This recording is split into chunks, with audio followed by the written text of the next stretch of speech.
A play of the game from way down.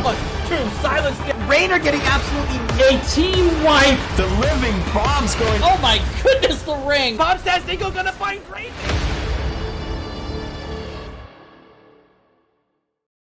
Ladies and gentlemen, hope you're ready for some NGS action tonight. I'm your host, Murda, as always. Welcome to the channel, twitch.tv/MurdaRG. Maybe you're on YouTube in the future. Hit that like button right now. Like on the video, subscribe on the channel. A lot of NGS action happening here. Hopefully you're already following on Twitch if you're here live right now. Welcome to the stream. Tonight's matchups, we have Tiny Dancers versus Bad by Design, the Division B East matchup, week 4. And then later this evening, it will be Tainted Orphans versus Regen Anomaly. So you're going to want to stick through this entire show this evening. Hope you guys are ready to go. Our teams here, our first matchup, they're already in the lobby waiting for me. So let's quickly hop into the action, talk about these bans. It was Bad by Design winning the coin toss, opting for map pick. They banned out Towers of Doom and Volskaya Foundry. Tiny Dancers took away Braxis Holdout and Tomb of the Spider Queen. And game number 1, our first map of the night, is going to be Alterac Pass, as chosen by Bad by Design. First to ban is going to be Tiny Dancers this evening. Looks like everyone's ready to go.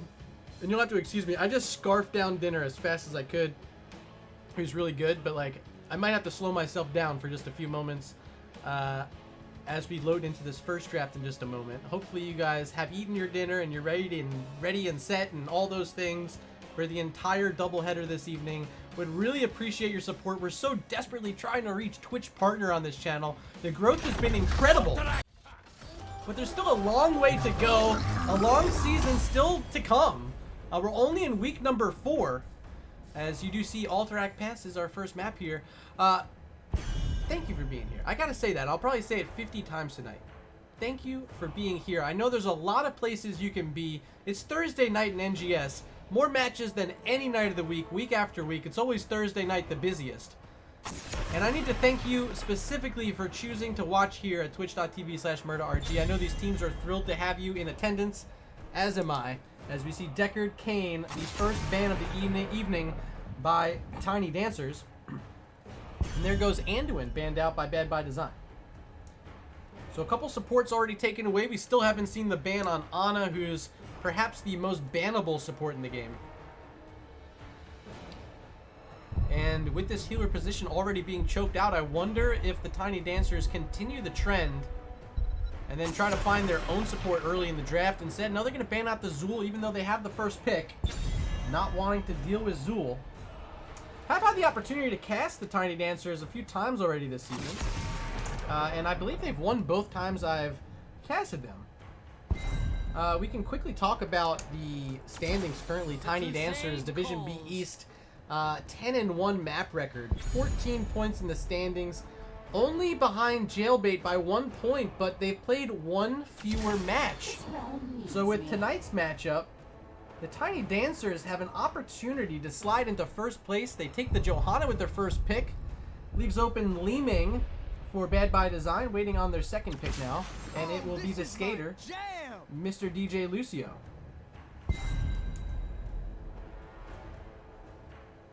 Already in attendance out there in the audience, I did see Shui RG hopping in. Thanks for the support. You missed the end of the stream before, Shui. We beat Jedi Fallen Order, and it was quite the ending. That spoiler we got yesterday, it was true, unfortunately. But it was cool. The way it happened, it was cool. Kael'thas and Falstead selected. So they get a mage and a bird that could be a mage, but will likely end up seeing the bribe here on Alterac Pass. I would guess, just so they have easier access to that camp. There's the ban on Ana finally coming through. Still no support on the side of Tiny Dancers. Will this be a ban on Tracer? A bit of talk pre-game about Tracer being active or not. Might make sense to ban her out here. They're showing 2 mages so far. Tracer can really hop on top of some of those. 6 seconds left for this final ban for the Tiny Dancers. Will it be? It will be. The Tracer ban comes out. 2 picks again for Bad by Design, only having Li Ming and Lucio so far. They can go so many different directions. probably want their tank right now. Only the Johanna selected so far. Garrosh has been banned out. ETC still available. He's been priority for a lot of teams. It'll be Yarel and Sylvanas, so still no showing of that main tank. They want to lock in the solo lane, and they take their auto attacker with Sylvanas, a strong hero, of course. And I love her here on Alterac Pass because of how she can shut down towers in opposite lanes during an objective push. She doesn't even really need to be with the 4-man. She can just kind of do her own thing and find an opening. Hydrate request. Let's see who this one's coming in from. This one from Lock Volturo. Welcome. I didn't see you out there yet. Murda! These tiny dancers are going to dance on this bad design. Oh no. Lock Voltura throwing shade out. Well, you've probably seen tiny dancers play a few times already on my channel this season. Time to change your hat, Murda. What? You're making me take off my Yankees cap? Rhaegar ETC, so they take away the cow. Likely going to play the off lane. And they get a cleanse with their healer. Final pick, it has to be Stitches. Not a lot of tanks left in the bank. And let's quickly run on over and open up the poll. And then I'll get to that hat swap. I gotta reach and find one first. But let's open up the poll first. New poll. Who will win game 1? Tiny Dancers or Bad by Design? And the poll is open. Go ahead and vote in chat. I'm going to be trying to find a hat I can swap into. Alright, I got a few here, because you guys are jerks, aren't you? You make me change this like 6 times. Yankee Cat has to come off. My hair's still wet, by the way. Just took a shower. Had to be fresh and clean for this doubleheader. And I was wearing this hat before, so I guess you guys like it. Did I do a hydrate? One more hydrate for you. You're a Texas Rangers fan. Yikes. Hey, at least it's not the Astros, right? Am I right? Am I right? Here we go, though. Game number 1. And it's going to be Alterac Pass. Let's quickly introduce this team on the left-hand side. It's Liddell playing the Johanna. Fishing Queen playing the Kael'thas. Feldroth, the captain on Falstead. AG Silver AG playing ETC. And Materium, the last hero, will be Rhaegar. Ladies and gentlemen, they're in second place right now, Division B East. The Tiny Dancers. And over here on the red side, it's Captain Crowley on the Sylvanas, Storm playing Leeming, Althene, the captain, on Lucio, Lathendra on the Stitches, and Inept picking up the Yarel. Make some noise for Bad by Design. Party Mix already picked up at level 1, getting some stacks early with all 5 heroes here at mid, as both teams showing all their champions and all their heroes, and whatever game we're playing, call them the right thing. They're all here at mid right now. No action, though. No one wants to throw out the first punch. Maybe we'll see a hook from Stitches try to come out. But it's a sturdy front line. ETC plus the Johanna. It's really hard to kill some of these heroes. And it should be a lot of lockdown set up for Tiny Dancers, as already our waves are cleared and heroes are starting to split off towards this bottom lane. Up at the top, all by herself so far, it's Johanna, played by Liddell. Really not under too much threat as of yet, until Inept shows up. Looks like the Tiny Dancer is content with just rotating between mid and bot, collecting all these XP globes as they can. A little bit of condemn action even from Johanna, making the move from the top lane, as they're both going to head towards their respective lanes yet again. Looking at Falstead's level 1, it indeed will be the Wingman talent. That's the bribe for Falstead. He'll be able to pick up those siege camps and help push out that mid lane, although not going to use it early because he doesn't have stacks as of yet. It'll be Kael'thas and Rhaegar working on the siege camp for now, and just now skating over. Here's Lucio and Leeming working on the siege camp for Bad by Design.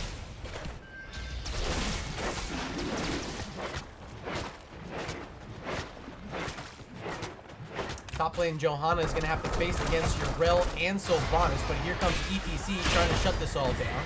Captain Crowley going to use that haunting wave to escape, as the invade maybe a little bit too late there from Tiny Dancers, not able to lock in the Sylvanas that time. Siege camp finally picked up on the side of Bad by Design. It's going to be a little bit late to the party as this first siege camp approaching the wall, but Black Arrows coming out from Sylvanas going to halt them in their tracks before they can get any damage out onto the wall. ETC ETC is going to try to push him in, but not going to quite be able to, even with the help of Kale Toss. Still not enough damage to get through the Knolls on the other side, so see you later, Tiny Dancer Knolls, and welcome to the party, Bad by Design Knolls.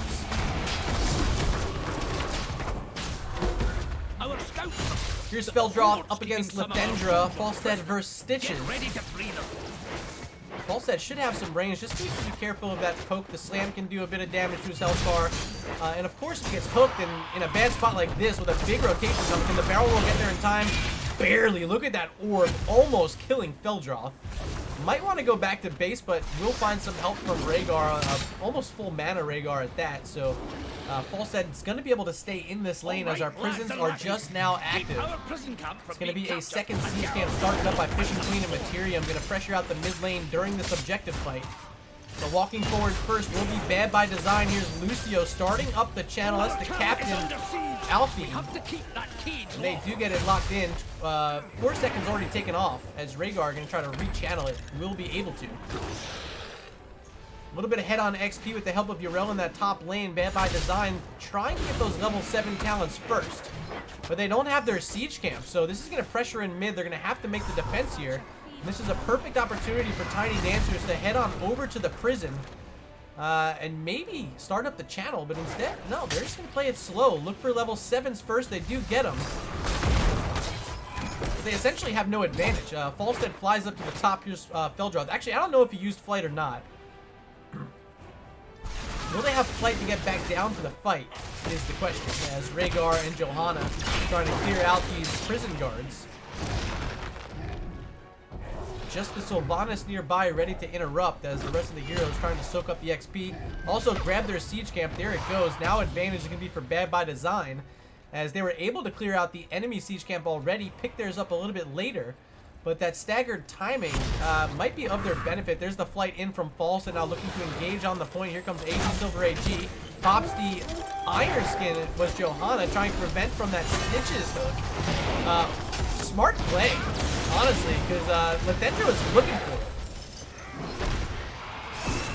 Half the channel already done. Not able to regather it yet is Bad by Design. A couple flame strikes coming out from Kael'thas as now Johanna under pressure. Not sure if they have the Iron Skin back yet, so Liddell going to move away from the fight. 11 seconds still needed for the Tiny Dancers as the invade now coming from Bad by Design, looking for their own pull as Lithendra not going to catch it that time. ETC able to power slide through a few different targets, slowing down this engage, but still without their false set. He's in the mid lane, clearing up that siege camp as Stitches able to capture the camp. It's now channeled over for Bad by Design. They have to shut this down, so AG Silver AG trying to find it, ends up finding a 3-man power slide, and it's Lucio so low, has to leave the fight and ends up leaving Yrel there all by herself. She goes down. Now Stitches in trouble. Lucio trying to save the day, but ends up falling as well. Can they get Stitches too? Yes, they can. A triple kill for the Tiny Dancers as they're going to regain control of the enemy prison and try to channel home their first cavalry of the night.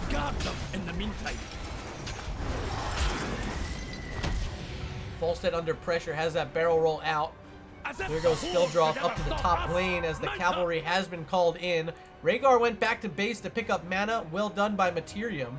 As we are back at full strength, here comes Stitches, Leeming, and I believe it was a Lucio that had fallen earlier.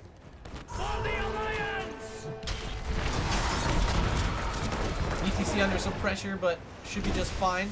Going back up to the party, here's Rhaegar, Materium playing the Wolf here in game number 1.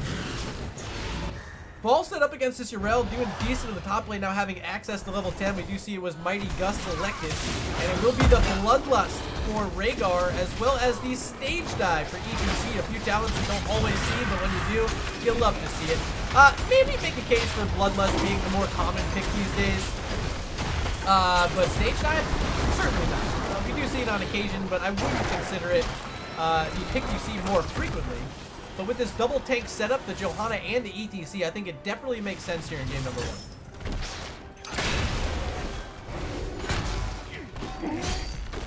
So that will be it for the cavalry. Yrel able to clear up the one in the top, and Stitches able to clear up the one in the bottom. We're a set of walls all taken down, top, mid, and bottom, as ETC is looking to Challenge Urel now on the solo lane, having this stage dive talent opportunity to look for plays. The spell drop's looking for plays, bribes away the enemy camp. Now Leeming in chase. Can Falstead get out? No, he cannot that time. No flight available. I think he must have used it to fly into the camp. Wasn't able to use it to fly out, but they do steal away a camp, which means it won't be pressuring up against them. But without their Falstead, is it worth? I'd probably say it's not worth.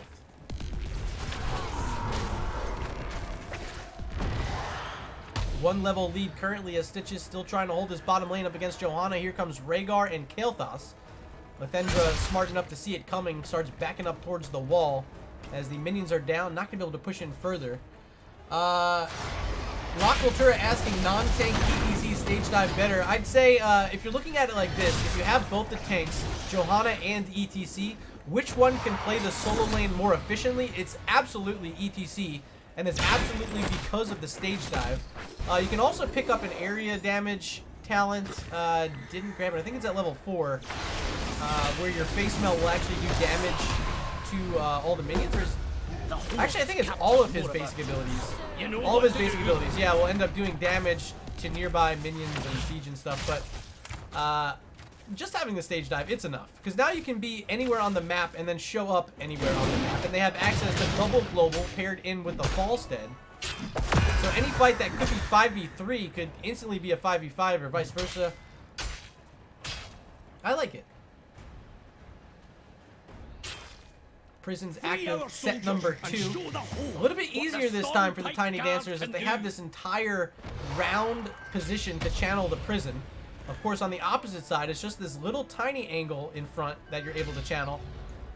So anytime I have this open camp, the round one, so to speak, a little bit easier to grab it. So expect advantage right here for the Tiny Dancers, but certainly not end of the world if you're bad by design. You can certainly win this, but you want to look to take a fight early.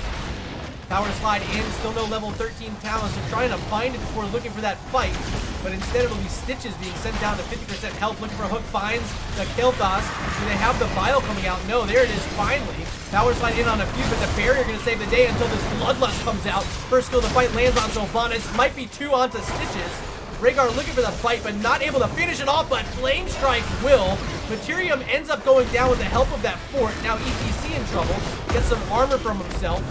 And is able to scoot away. 2-for-1 trade in favor of the Tiny Dancers as Urel still looking to fight. Feldroth in some trouble. Now Leeming in even more trouble. Big boot back onto Lucio. They get the first kill.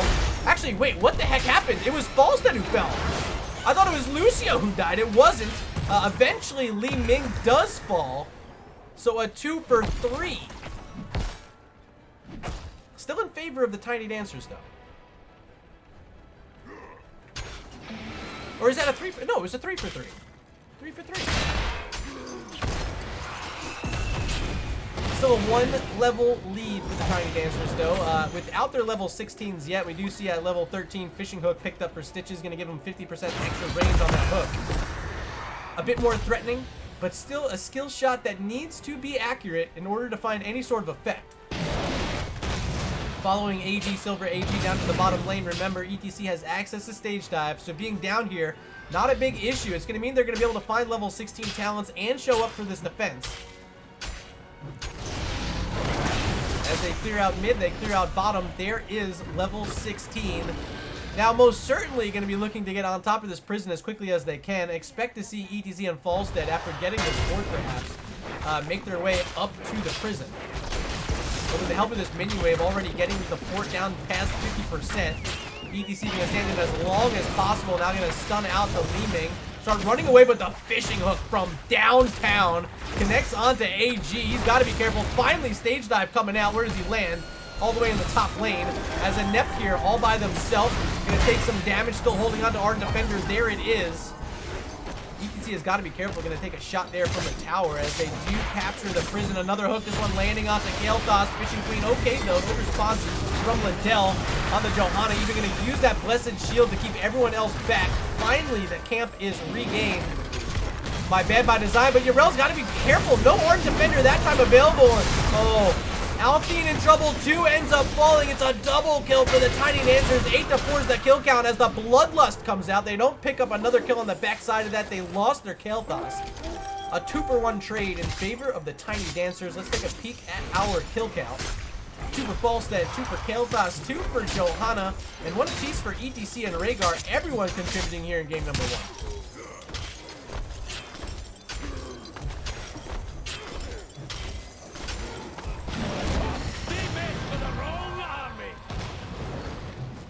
There is the prison capture as Rhaegar and Johanna working on this top fort. Leaving available to play defense. But ETC going to threaten it back. There's the wave of force. Trying to slow it down as this fort is on about 10% health. Can they finish it before the minions die? Yes, they can. First structure of the game down. Bottom lane sitting pretty low. It's at about 15% itself. And Falstead will be the one trying to push us in along with the cavalry, but the minion wave going to be destroyed. A little bit of possession as well from Sylvanas. As mid lane in trouble, here's the cavalry, 4 heroes from the Tiny Dancers. They should be able to get this one as well. Hook into land, but Rhaegar stopped by the side of the fort. Decent positioning there for Materium to stay in a safe spot. Bottom lane fort does fall. Falstead's still here. And how many bribes then? So, 60. That'll be ready to steal away that camp again on the enemy side. And 35%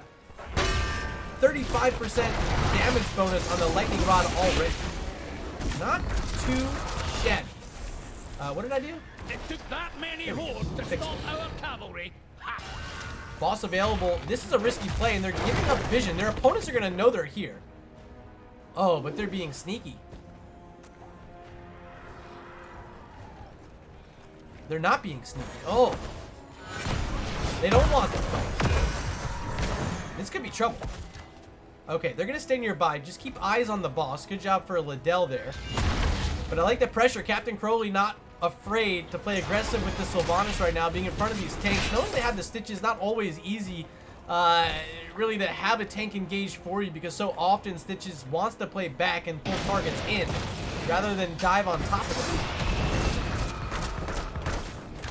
And unfortunately for them, they don't really have any second form of CC to pair in with the Stitches, which makes every single hook that much harder to secure the kill on. Oh no. Oh no. They left the boss. They put eyes on it and then took eyes off of it. So boss will be picked up by the Tiny Dancers. This is for the bottom lane. Prison's active in 30 seconds. But they're headed up to the top lane? Question mark? Falstead's here, trying to clear up the siege camp. And their siege camp's still alive. These gnolls will be pressuring in on the mid lane. And 4 heroes currently in the bottom lane trying to clear out a boss. Look at the Tiny Dancers dance their way to the top side of the map as well, trying to get a pair of ice golems. Fishing Queen going to eat the slow, and Rhaegar going to eat the stun. And they'll be just fine. They will get this boss. There's no defense coming, just Yrel nearby, but she's actually heading to clear up this top wave. ETC getting hooked. AG, Silver AG in a lot of trouble here. Stage diving out, joining the team in the top lane. Carefully so, and again, no CC, no way to really stop the ETC outside of a mace from Yrel, wave of force perhaps from the Li Ming. Lucio's close. I mean, they have to be on point. Oh man, speaking of on point, look at that power slide and the Bloodlust combo. A very quick double kill for the Tiny Dancers. Level 20 talents online. Boss pushing uncontested in the top lane. Here comes Yrel and Li Ming to clear it. And that's going to mean a 3rd straight cavalry for the number 2 seed in Division B East. Tiny Dancers are on fire right now. 10-4 is the kill count. And getting all the objectives on Alterac Pass, definitely what you want to be able to do.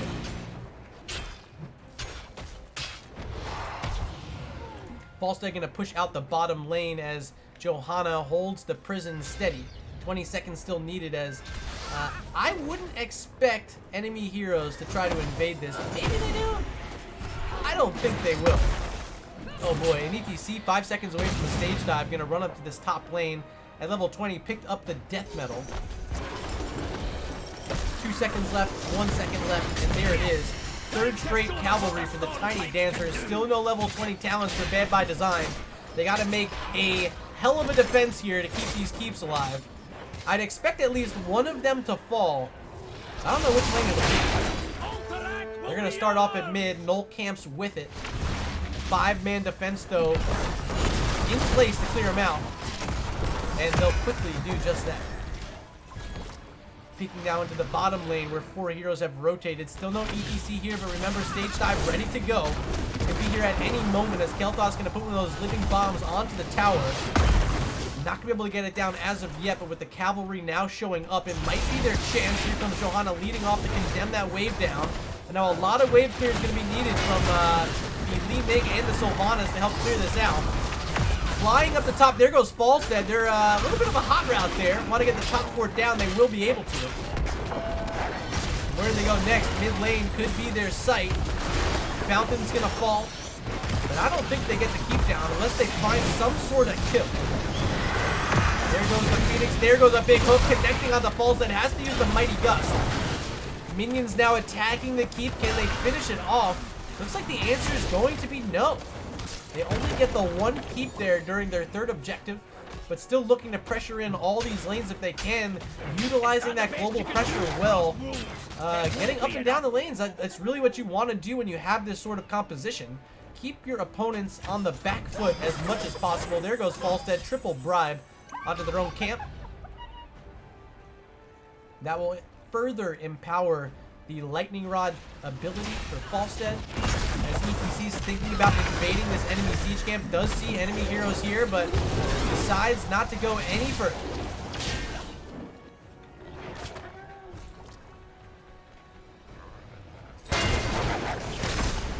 It's going to be an easy clear on the enemy Knolls. But will they be able to get their own in? They've struggled so far to siege in with these minions, mercs. I don't expect them to pressure in this late in the game if they haven't shown it early in the game. Yeah, look, they're just going to let it be cleared out. Playing it slow, but maybe that's what they need to do. Countable pressure in all 3 lanes for them. Over time, will play to their advantage. It might just be slow gathering on these keeps. With the boss active soon, 17 seconds, that's what they want. They're going to set up early. Eyes on ETC, he's the one in the lane. Of course, Stitch is really the one hero who can give him any trouble. Have been taken prisoner. Top side, there's Sylvanas. They're eyeing each other down. Gonna lead off with that. Ooh.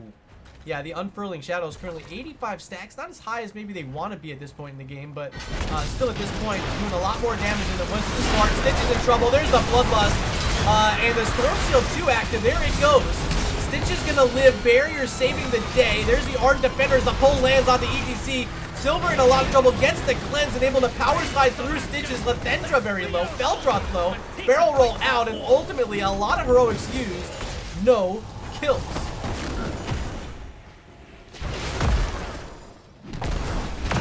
Boss still here. Will either team try to get it? Prisons are active. No stage dive for 45 seconds. As, yeah, they started the boss but changed their mind, and Neff without the Ardent Defender has to be careful.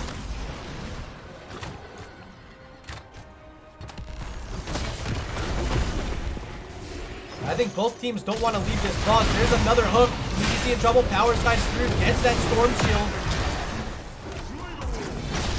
Still no death. Was Epic Mount selected at level 20 for Falstead? Going to give him access to flight much quicker. There's a nice hook on the Rhaegar. A lot of trouble. Big flame strikes with the Phoenix from Kel'Thas. My God, Fishing Queen. Big pickup onto the damage source for Bad by Design. ETC looking to find the other half of it. Storm trying to run away. Maybe heading in the wrong direction. Able to teleport around though. Still surviving for now. Can Li Ming find her way out? I don't think so.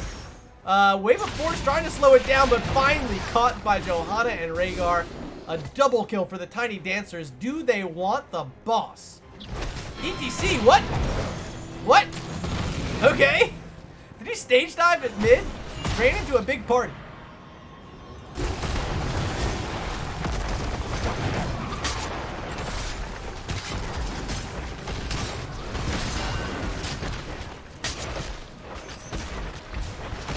I mean, the lack of dying right now from Tiny Dancers is actually rather impressive. There's been so many opportunities for kills from Bad by Design.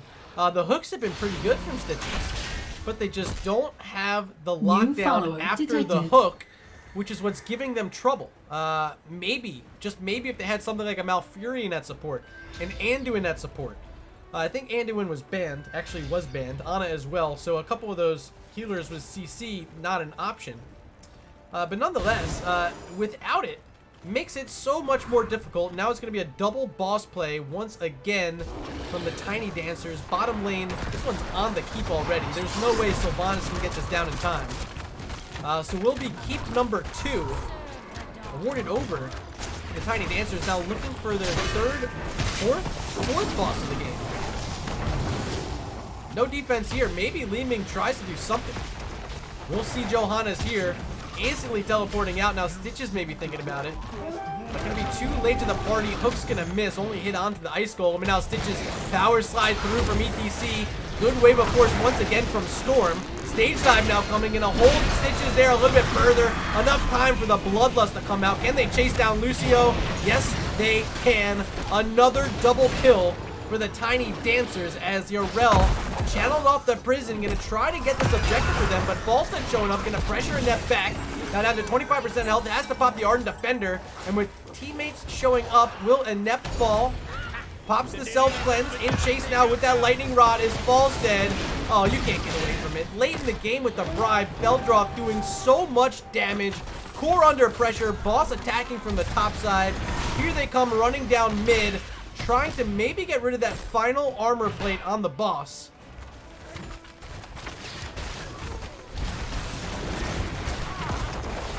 Nope, they just want to end the game. They're going for it. There's the gust. A little bit more damage needed, and I think they got it. Yes, they do. Game number 1. Really end to end, all the way through. Tiny Dancers in control. They take the win on Alterac Pass.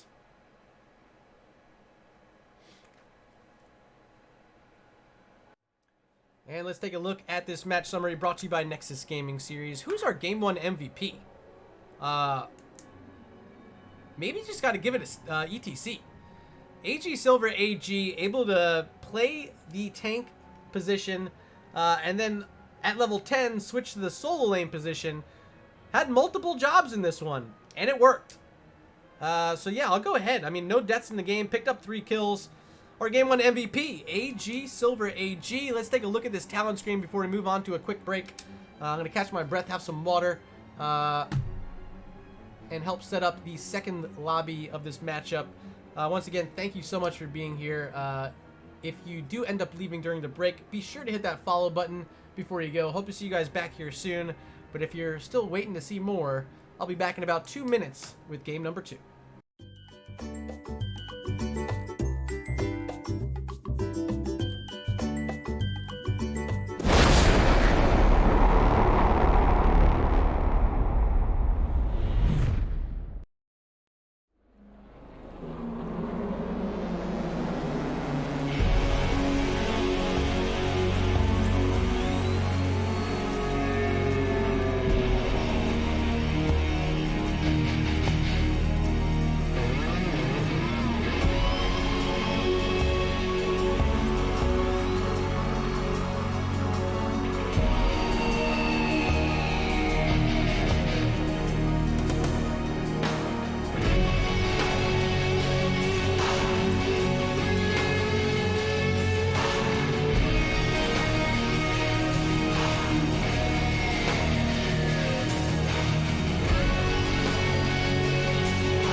welcome back. Excuse me. Whew. I'm just drinking some water and started talking at the same time. Not a good idea. But welcome back. Game number 2 about to be underway. Shout out in chat, Lock Voltura. You're typing. I don't see anyone else typing yet. So if you're out there, join the conversation in chat. Let us know what you thought about that first game. Hopefully you're ready to help pick a winner of game number 2 as well. Currently, it is the Tiny Dancers up 1-0 in the set as we're getting ready to load into our second lobby. It'll be Infernal Shrines as chosen by the Tiny Dancers. Waiting for a ready check from Feldroth before we get this one underway. Look at this subscriber count. 112 subscribers. Set a goal for 125.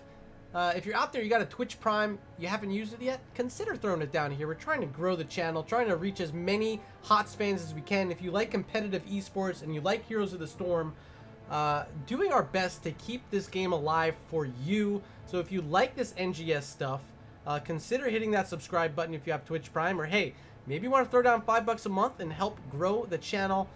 I'd appreciate it. I know you'll appreciate it because we're going to have content for you almost every single night of the week. One of the hottest channels in NGS. If you want to see the action, this is the place to be. It's an honor to host these teams and an honor to have you guys here tonight. Still haven't heard from Feldroth if they're ready to go. So I'm going to send out a quick message to him, see if he's still there waiting. Shui in chat, pretty one-sided. Double tank really looked good. And then Jordo Max agreeing, double tank versus no tank always looks kind of decent. Shui doesn't recall who the other tank was. It was Stitches on the other side. So yeah, I mean, it's a tank. It's considered a tank. But it doesn't have a true form of CC. Infernal Shrine. Here's our draft. Game number 2, as promised, Infernal Shrines. Chosen by the Tiny Dancers. First to ban will be Bad by Design.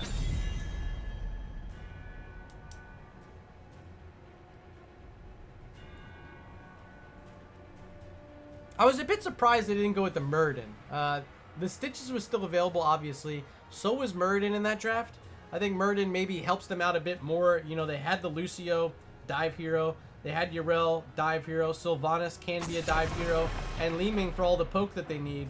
I think they just really, Muradin would have worked out better for them. Maybe I'm crazy? Maybe I'm crazy. I mean, the Stitches, fine pick, but without CC, it's not too scary. Johanna, our first ban of map number 2. Now over to the Tiny Dancers. Once again, they take away Azul.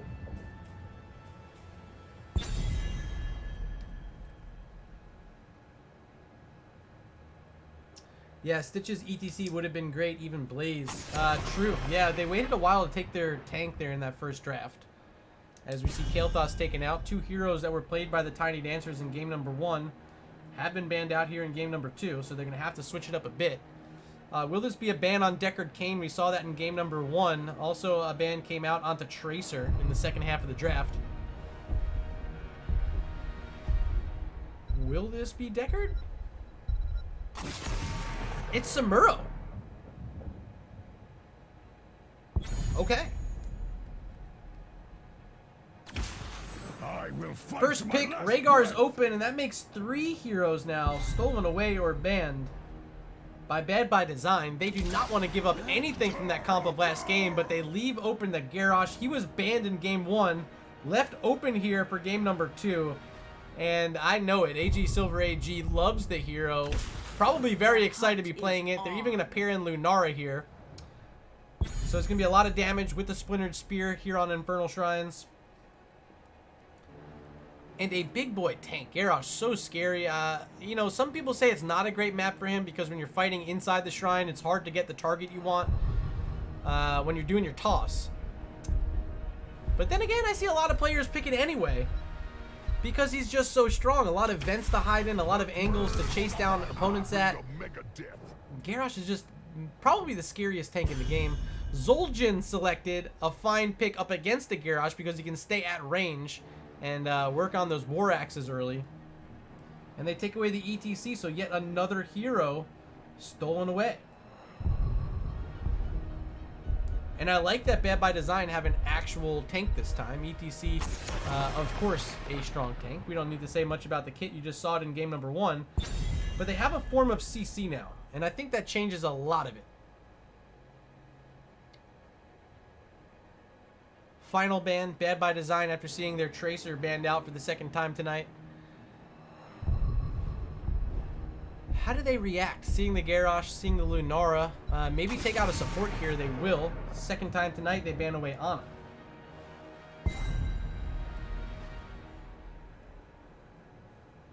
Feldroth looking maybe at their support position right now. Yeah, it's going to be Lucio for Materium. And do they go back to the Falstead? I think maybe you can make a case for it here. I actually like it better on Infernal Shrines than Alterac Pass. And Feldroth did really well game 1, but instead going to go with the Jaina. I'd assume Ring of Frost this time for her. Could be wrong. I'd assume Ring of Frost. They're going to have access to the taunt, and anytime you can do that, it could be a very fat ring.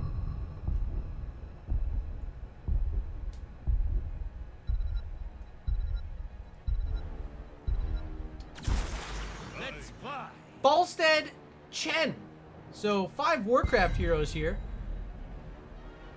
And they get the Falstead. So like they basically took the whole comp, right? They banned out Johanna, Kael'thas. They picked the Rhaegar, ETC, and Falstead. That's one way to counter draft.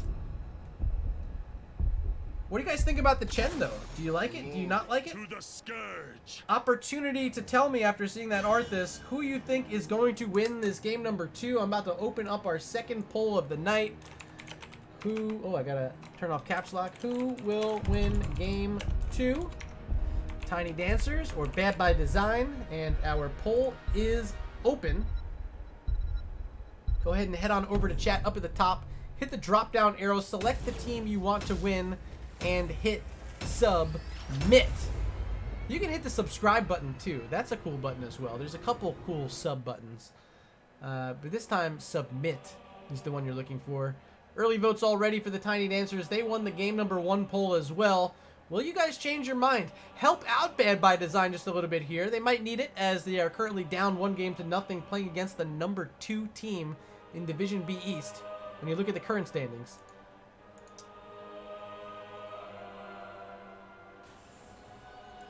And here we go. Game number 2, Infernal Shrines.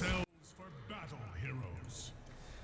Introducing these players. Last out of base will be Liddell on the Arthas. We have a hydrate request. I'll get to that in just a moment. Fishing Queen playing the Lunara.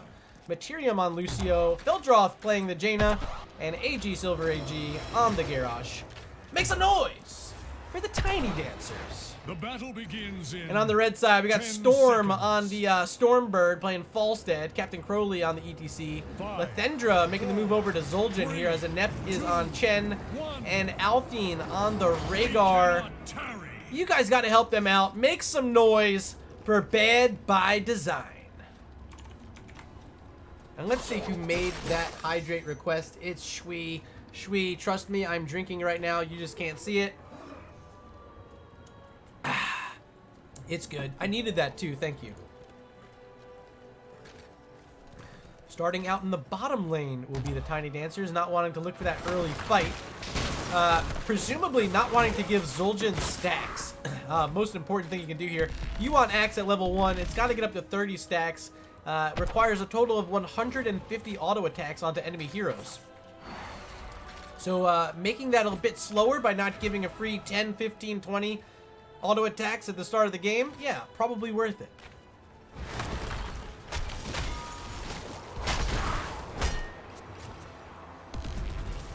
Mid lane, good clear, as they remain staying a distant from the Zul'jin. There's Lathendra working on the bottom lane siege camp. What's going to happen on the Falstead? No more barrel roll. Storm will fall and become the first blood of the game. The Captain Feldroth picking that one up. Bottom lane siege camp, however, not sniffed out by the Tiny Dancers, will be grabbed by Bad by Design. Mid lane, here's Lunara, who will likely be up against the Chen. We haven't seen Arthas move that direction yet, so I'm guessing this will be Lunara doing some double soak slash solo lane duty for the Tiny Dancers here in game 2. Camp available. There's ETC trying to hold the vent.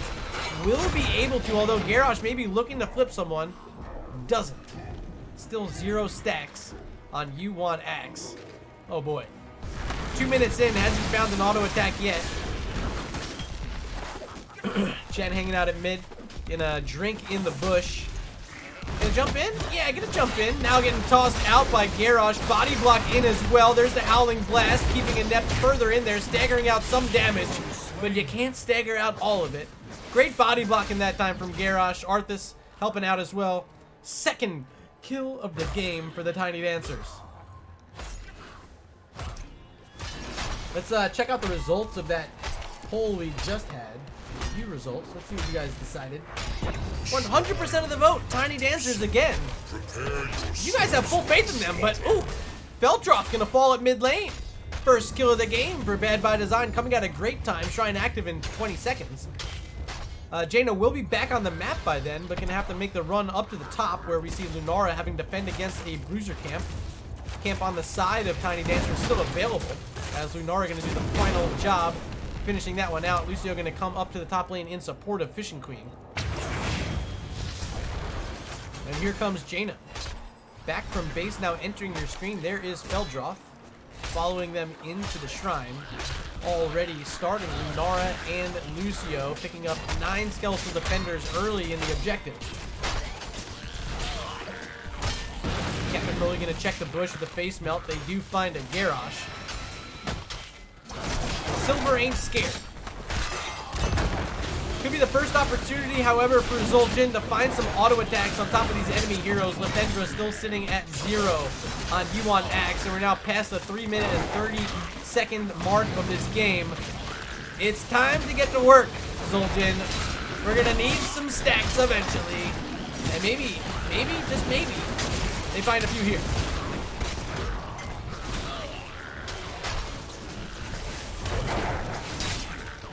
No engage either direction. Level 7s, however, secured as the power slide finally coming out. Garrosh in trouble. There's a good blizzard from Jaina, slowing it down, trying to get that groundbreaker. A little bit of healing is AG Silver AG, but he's able to make it back anyway. Uses the fountain, and now willing to re-engage. We do see our first stack on U1 Axe finally happen. Captain Crowley gonna power slide in. Garrosh with the toss and the stun. Is there the follow-up? Yes, there is. ETC will fall. And that's a 3rd kill of the game for the Tiny Dancers, but they're going to give up an objective. Are they? No, wait. They picked it up. Well done. I was about to say. I didn't even notice they were getting any extra defenders down there. I just saw the Bad by Design squad trying to get all theirs tallied up. But well done. Tiny Dancers, first objective, comparing with all those objectives they got in game number 1. Haven't given up any to the other side yet. Almost perfect here through our first 2 games so far. Lunara did split out using the Splintered Spear at level 7 to help grab this camp in the bottom lane, also getting help from Nature's Culling at level 4. Extra damage to mercs, extra damage to minions, extra damage to structures? Non-heroes, so yeah, structures count too. They're able to invade a camp. They grab all 3 in the triangle. Now looking for a flip on the Rhaegar. Not able to get it that time is Garrosh. And with party mix complete for Lucio, it's going to be a bit bigger of a healing ring, a bit bigger of a speed ring. Which makes having this Arthas, this Garrosh, so much more valuable because Lucio can really amplify their effectiveness when Slowboy Arthas, Slowboy Garrosh are able to quickly get on top of targets. It's going to be up to Materium, though, to find that happening for them. Another siege camp available. There goes Feldroth, Liddell, and Materium. Silver going to hold the mid lane as the top lane. Let's look at this matchup. Inept pushing this wave up with the Chen. Still up against the Lunara, who's struggling to deal with some of that keg fire damage combo from Chen. A bit slower on the wave clear. But they are first to level 10. Let's look at some of these talents. Will be Warlord's Challenge, Barrier, Swordwood Vine. There indeed is the Ring of Frost as expected for Jaina. And waiting on one more pick. Oh, baby. It is Summon Syndragosa for Arthas. That's what I was hoping to see. The other side just a moment away from level 10. Here's Bad by Design, finally locking them in. Will be Bloodlust. There's the Mighty Gust from Falstead. Guillotine for Zul'jin. There's the Keg from Chen. And ETC, do you dare go stage dive? I think it's just got to be the mosh pit. Still no choice, however.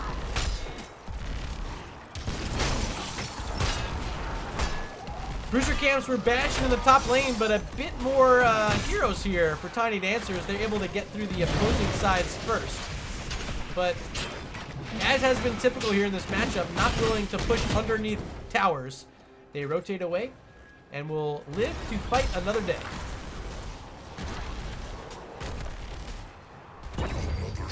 It will be the mosh pit. Finally locked in by ETC. We do see it. Bottom side shrine active next. Lunara's already been down here clearing out this wave, but here comes the rest of the squad to try to help out. Camp still 25 seconds away. Won't be an option as of now. But maybe they get a bit of free damage onto this fort. Oh, they need to be careful though. ETC coming on the backside does get flipped and stunned. Now grabbing the cleanse from Rhaegar and instantly retreating out of there. Good poke from Lunara with that Thornwood Vine.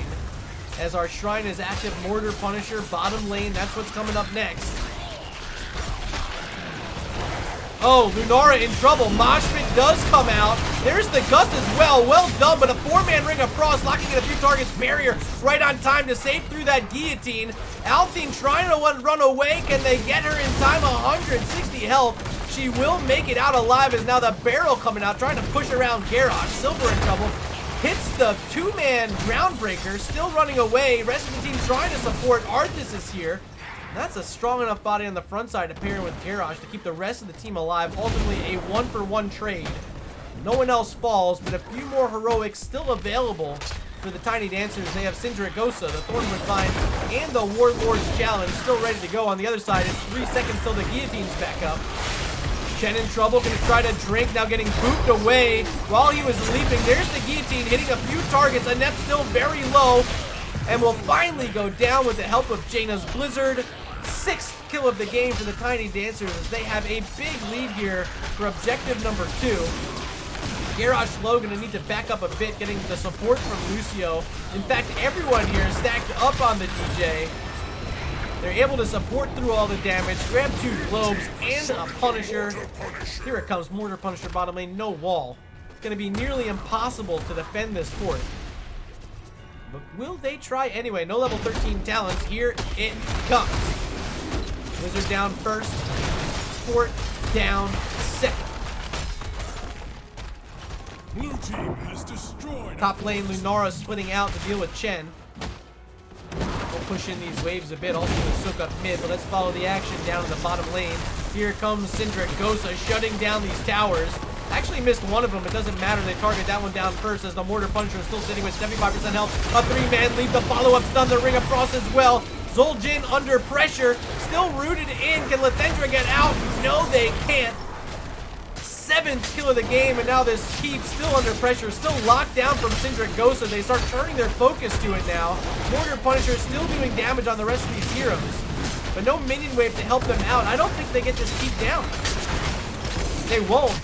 You know, they don't have the Lunara here either, which made that a bit harder. Now Garrosh may be in trouble, but ETC will not decide to chase in any further.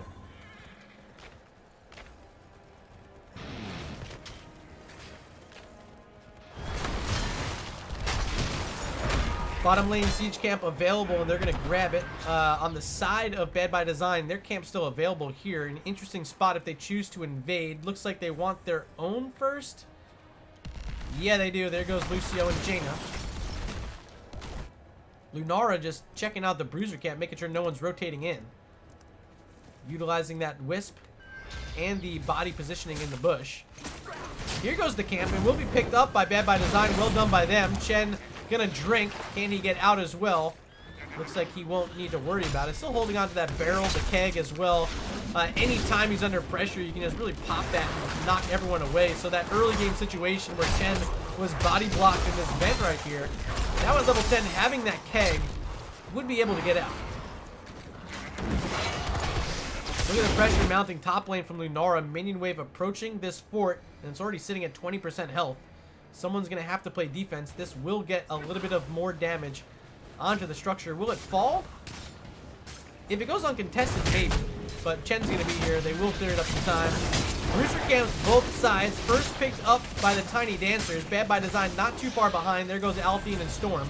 They do grab it, but now Garage walking in, barely missing that Groundbreaker.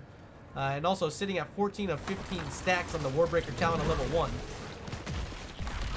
Only 4 stacks of you on Axe. That's the storyline, I think. I mean, without Zul'jin being a threat, does it break the comp? Blue team has destroyed a fort. Top fort will fall. Bruiser Camp's still on the map, but as always, not willing to fight underneath structures. They're going to rotate out and win by attrition, just like they were able to in game number 1. They've already gotten down 2 forts. Bottom lane keep. Oh boy, 10%? 15%? It's low. There's Summon Sindragosa shutting down the fort and a tower, as well as those minions stopped in their tracks. Mid fort should fall here, and it will. Blue team has destroyed a fort. Garrosh makes it out. Let's follow the action here on the Bad by Design side.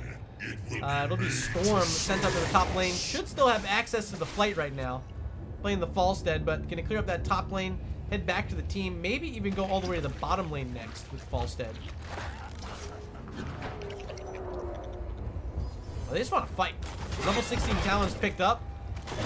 Final one grabbed was Earthgrass Totem from Rhaegar. Crippling Hammer going to apply a slow for the Falstead player, and Showstopper, the selection for ETC. Going to provide a bit more armor after those power slides. Here comes the engage. Chen trying to hop around the garage, but Indomitable popped early. And AG Silver AG will be safe for now. Bottom lane is going to be pressured out. Catapults approaching. Here comes that power side from ETC again. And just a bit more poke. Still waiting to see if Zul'jin can find some stacks. And maybe waiting to see that Bloodlust engage here from Rhaegar. Tiny Dancers, you know what it looks like? They're willing just to wait. I mean, they know the catapults are going to be pressuring in sooner or later. It's just a matter of being patient.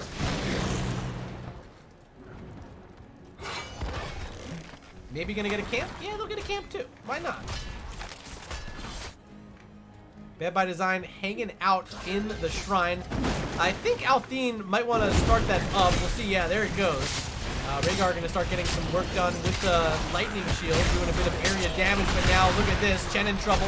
Still has that keg if they want to get out of here. Taunt's going to land, however. There's the cleanse from Rhaegar. Toss over. Mosh pit down, but Ring of Frost in response going to lock into ETC, but I mean, he didn't care. He was just hanging out in the mosh pit. Gut's going to help save the rest of the team after Zul'jin has already fallen. It's a 1-for-0 for the Tiny Dancers. It's the bottom lane getting dangerously close to that keep. Will anyone be sent down to clear it out? I think Chen will. Maybe not. Chen does not choose to go down there. So Minion Wave going to pressure in even further as Lunara is going to push up the top lane. 4 heroes in the shrine, already at 20 skeletal defenders. Trying to get their 3rd straight objective here on Infernal Shrines. I think they will get it. Absolutely. Chen able to save the keep. But will the mid keep fall here? Sindragosa online, ready to go for Arthas. There it goes. 40 skeletal defenders secured. Frozen Punisher up next. So if Sindragosa's not enough, maybe the Punisher will. Good face melt from Captain Crowley, but here comes the DJ trying to speed ahead as fast as he can. Gonna boot back to ETC. Keg coming out in response from Chen. But Garrosh able to Indomitable through a bit of it. Now flipping over to Chen. No escape. There's the taunt. Stagger trying to keep him alive, but there ain't enough. No way in hell that Chen was going to be able to get out of there without the keg. He falls. That's a big pickup. And now almost at level 20 are the Tiny Dancers. Frozen Punisher going to lock down this mid lane keep. And still holding on to Sindragosa is Arthas. Will he let it rip? I think so. There it is. Mid keep gonna be shut down and destroyed. No way to defend this without your Chen. I mean, maybe there's a way, but no level 20s. Really no chance. 2 keeps down now, just 1 still standing on the side of Bad by Design. Here comes a Bruiser Camp invade from the Tiny Dancers. They're going to start pressuring out this final lane as Liddell going to head back to base, grabbing some mana on Arthas. Jaina and Lunara heading back to the Tiny Dancer side of the map. Going to work on their own Bruiser Camp here.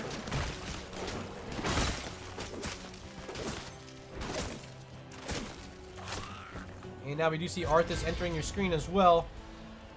2 keeps down, 17 minutes and 15 seconds. Next Punisher will be top lane. That's the most defended lane remaining for Bad by Design, but they're going to need to win that one. They cannot afford to lose it. Hopefully for them, they get the level 20. So let's follow them around the map a bit as they're seeking as much XP as they can. Here is Chen in the top lane, going to have to clear out a Bruiser Camp. The rest of the team hanging out at mid. There's Zul'jin and Falstead. Still just the 5 stacks out of 30 on Yuan X. Not going to reach 30 in this one. Wave cleared top. Nothing else nearby, so they're going to start moving around the map. Here's Lunara's Wisp. Trying to scout out anyone walking by, but doesn't end up seeing anything. Now maybe getting a bit risky, starting to push in past the Bad by Design side of the map. Tiny Dancers are. They might catch someone in this bush, though. Someone going to walk through here? They see him. Here they come, looking for the ball. Oh, the barrel roll. Just in time by Storm. Barely able to make it out of that one.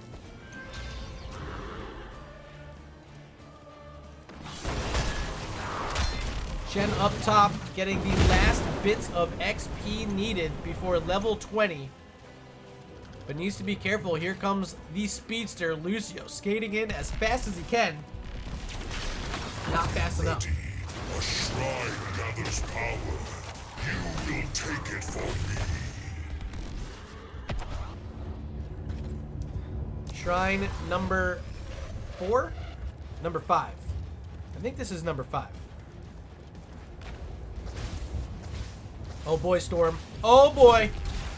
Big gank attempt coming. The flight, however, well done. Epic mount at level 20. Gonna reduce the cast time to 0.5 seconds. Really the only thing that was able to save him there. Without that talent, it just takes too long to start flying. So good heads up play by Storm, keeping himself alive. And now look at who's moving in the shrine first. It's Bad by Design.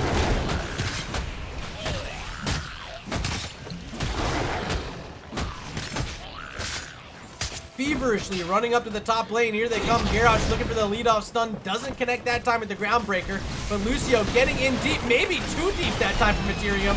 Barrier right on the edge of that mosh pit. Gonna keep some heroes alive as they turn it onto Rhaegar. No support still standing for Bad by Design, but they get a couple kills themselves. It's a 2-for-1 currently. Still chasing in. Jaina in trouble. She falls.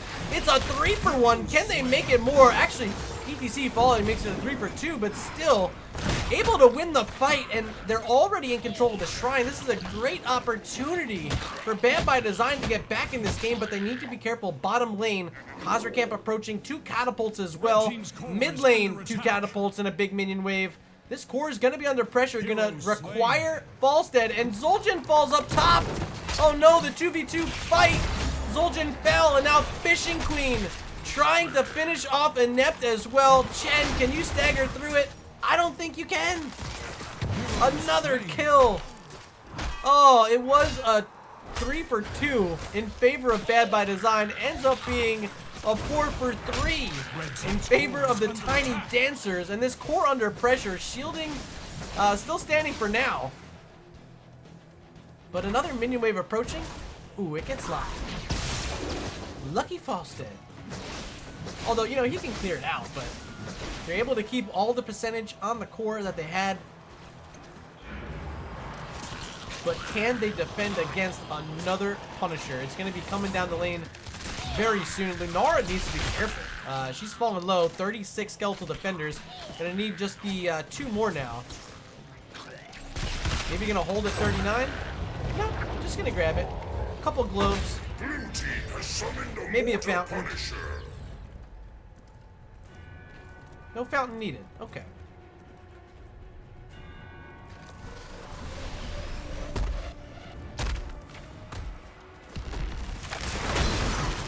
Lock Voltura maybe calling the GG. This Punisher got stopped at the Bruiser camp. That's unfortunate. Gonna give time for everyone to respawn on the side of Bad by Design. Needing to make this final defense. Here comes Sindragosa with the upgrade at level 20, Absolute Zero. Will stop everyone in their tracks, but they're quickly able to move out. Ford's gonna be shut down for a bit longer as the Punisher is now approaching. Should have one more leap soon, but there's a Ring of Frost first. Gonna lock in one target, Bloodlust in response, as well as the Keg from Chen. It's Sathendra on the backside, very low, playing that Zoltan. Do they have a guillotine? Still available, but doesn't end up using it. Barrier able to save the day after they pick up the double kill. Here comes the Mosh Pit, locks in 4, but there's not enough damage. Captain Crowley might fall as well. There goes ETC, there goes Rhaegar, there goes Bad by Design's core. GG, game number 2. You see in chat already called out by Alpine. What a set by the Tiny Dancers. They walk away with a 2-0 domination tonight over Bad by Design.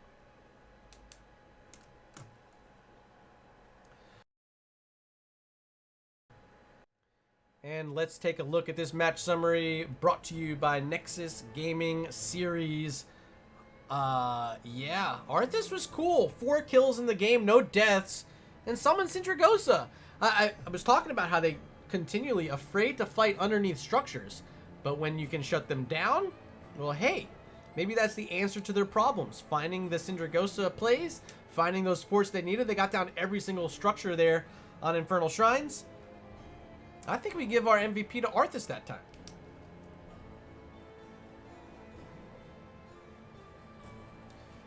Let's quickly flip on over to our talent screen.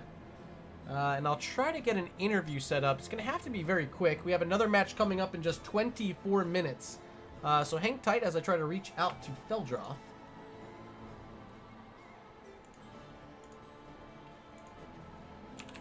Hey, hey. Hey, hey, you found me. I didn't even have to message you. Thank you. Absolutely. Whoa, what a set. You guys looked really good tonight. Maybe a bit better in game number 2. But overall, a 2-0 domination. I'm sure that's exactly what you guys wanted. Now moving Tiny Dancers officially into first place in Division B East. How does that feel? Yeah, we played less games, so we briefly lost it. So we're taking control again. But we're just excited to play, and it was a great night. I actually was able to cast the other night. It was Jailbait up against Die for Vision, right? Yep, Jailbait looked good. How do you feel potentially? Have you played them yet? That match? You have not. So how do you feel about that matchup later on in the season? I think it'll be strong. We've played against the players on their team last season, so it's good to see familiar faces. They're going to be our last matchup of the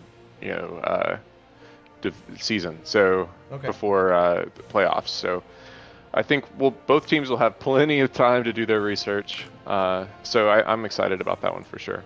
We have a couple of good ones coming up. We have yet to play Tricky Gooses. We have yet to play the One Tricks, and then Jailbait. So we will play the 3 of them, and I'm very excited about all 3. Okay. Well, let's talk about tonight's matchup. Bad by Design, good opponents tonight. They brought you to Alterac Pass in game number 1. I don't think you maybe were expecting that they'd want the map pick during our ban phase. Did that catch you off guard? Anything about that that map?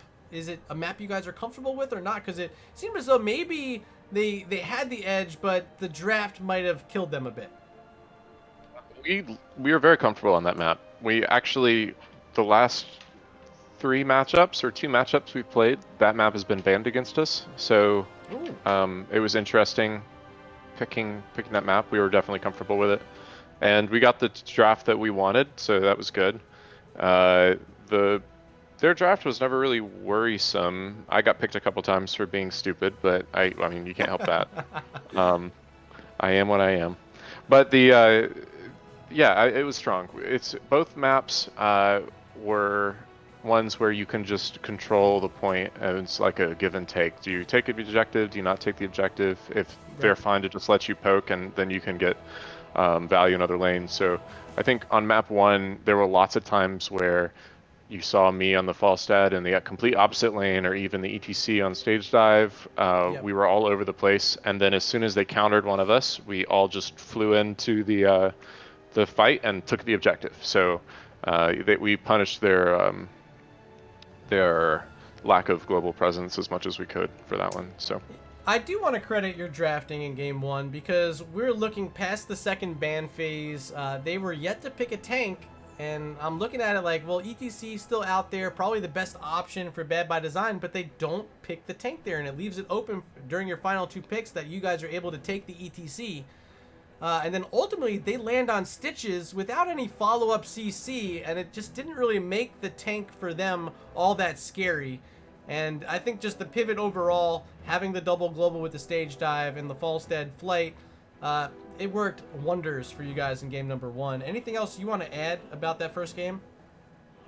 No, I feel like the Stitches was mostly like, we can sit in mid fort and then try to get a pick when they're capping kind of thing, and Yep. so that's typically what you see with Stitches on that map. And so we knew that they weren't going to have a lot of dive pressure. The URL was basically by herself when she went in, so we were able to control the fights by backing up or engaging as on basically our terms. So even when they got a pick, a lot of times what would happen is they'd hook, and they would all focus on that person, and then we had a Kael'thas and a Gust if things went wrong. So it was pretty easy for us to save that person when they got focused, and then turn it pretty quickly. So Game number 2 draft.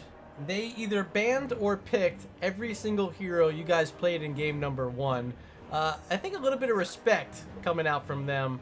How'd you guys decide to move through the draft, ultimately landing with the Garrosh, of course, and then the Arthas at the end, so another double tank comp for you guys. You want to walk us through that one a bit? yeah, absolutely. The second game, yes, they were picking and banning a lot of the characters we previously played.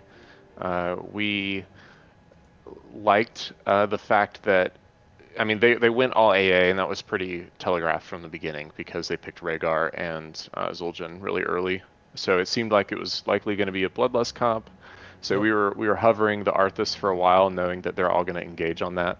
The Jaina was like something we desperately wanted, so we picked that up right after mid ban because when in a Bloodlust comp, that's popped, and then they all rush in to get that kill, or they all rush in on the EG Mosh, and then I can ring them, and they're all pretty much caught, or they're backing up, which is not what you want to do during a Bloodlust. So Right. it was pretty much just making sure that we were consistently adapting to what they were showing, and making them either try to pivot and create that dysfunctional draft, or lean harder into it, and then we can just counter it. Matter of fact, they went all in on the Bloodlust and hoping on the Mosh, that we were able to keep the Bruiser with the 4-man and then have Lunara double soak, Yeah. which worked out extremely well because Chen can't really do much against Lunara, and Lunara is gonna make him hurt a little bit. So we were able to keep pressure constantly, and really not be worried that we're gonna give Zul'jin that many stacks, because with a Garrosh you get a pick, you get a kill, the other team backs up. The fights aren't very long, so Yeah, I don't that's think what I he was ended going to that game mention with that next many stacks. was the Zul'jin and the stacks. Was it a conscious effort of your team to prevent any auto attacks from Zul'jin? Because I think at the end of the game I saw it was only 4 stacks on U1X. Yeah. I love Zul'jin. I play a ton of Zul'jin. I don't know if they picked that up to counter me, or just because they love the hero. It's a great hero. But the problem is we were going a pick comp, and so there were no sustain engages. So you really want to pick him against the sustain engage comp. And if you can recognize the fact that they're going to pick someone, either kill them or back off immediately, and those fights are going to be very sustained, you're not going to get many stacks. So we knew that if they've ever focused us as a 4-man, and we had Lunara double soaking, then we were going to get ahead on XP, and we didn't have to take that fight. So when they rotated as a 4-man, we just backed off, got camps, did other stuff, and then when they split off and did a 3-1-1 again, we were able to pressure the 3-man again and take structures. So it's just, once again, that kind of like give and take, where you have a firm plan going in, and you just capitalize on it as best you can. And last thing I wanted to mention, summon Syndragosa. I thought throughout games 1 and 2, I felt maybe you guys were a bit timid on taking fights underneath structures. Having the Syndragosa changed the entire storyline because you guys were very aggressive when it was thrown out. You want to talk about the pick and how much it changed that matchup for you? We were talking about it because we felt that if we were being pressured really hard, then we could obviously pick ghouls, but we felt that they had a really strong Punisher burn with all the AA that they picked. So we felt the best way we were going to get value is just immobilize everything and then rush in at them hard, so they had to back off of the Punisher. So, and there was a couple times like when we got mid objective at one point where we all just rushed bottom, took the bottom keep, and then met up with the Punisher mid lane and then disabled everything and went from there. So it gave us a lot of flexibility because they didn't have, even though they had the false stab, they didn't pick stage dive. And the Lunara has hippity hop, so she can be pretty mobile, and we had the Lucio. So we were going to be moving around all the time. So we were like, all right, well, if we see someone in another lane, pop Syndragosa, take it for it every single time. Yep. Yeah, absolutely. Well, tonight's matchup was fantastic. I had a great time watching it. 2-0 win again for you guys. I think you guys are undefeated when I've casted you. Am I right? We may have lost one game if you casted the Die Forbidden. One map, right? Yeah, one map we've lost so far. Wow. Yep. Well, congrats again. I got to give you opportunity for some shout-outs before I let you go. So, Feldroth, the floor is yours. Absolutely. I'm going to fall back on my normal shout-outs. Thank you so much to the team. We're doing a great job of keeping our head in the game and adapting well and learning and growing and doing and practicing well together. So we're happy about that. Thank you for casting us. We really appreciate that. Shout out to Bad by Design. They played well and those are really enjoyable matches. And finally, shout outs to all of our families who put up with us yelling in the other room when things happen, and that's fun. So likewise, Miss Murda, she's got to put up with my screaming too. Nice. We all get it. Everyone gets it. Feldroth, the pleasure as always to have you in for the interview. Best of luck in the rest of the season. Thank you so much, and thank you so much for casting. We really appreciate it. Absolutely. I'll see you soon. All right, later, man. All right, chat. Game number 1 is complete, but this is a double header. So in just about 14 minutes, looking at my clock, we're going to be ready to go for match number 2 of the night.